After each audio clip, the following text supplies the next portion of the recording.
একেকটা নতুন বছর একেকটা নতুন কিছুর অভিজ্ঞতা দেয় আমাদেরকে। এই যেমন ধরো ২০২৫ সাল আমাদের থেকে অনেক কিছু কেড়ে নিয়েছে। অনেক মানুষের থেকে অনেক কিছু কেড়ে নিয়েছে।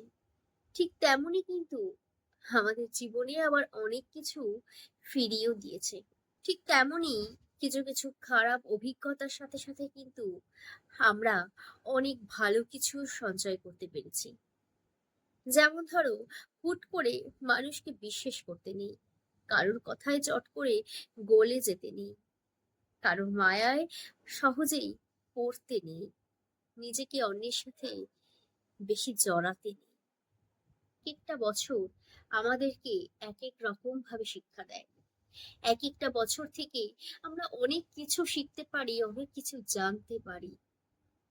এই সমস্ত খারাপ অভিজ্ঞতাগুলোর থেকে বেরিয়ে এসে ভালো কিছু মুখোমুখি হতে হয়, ভালো কিছুকে একসেপ্ট করতে হয়।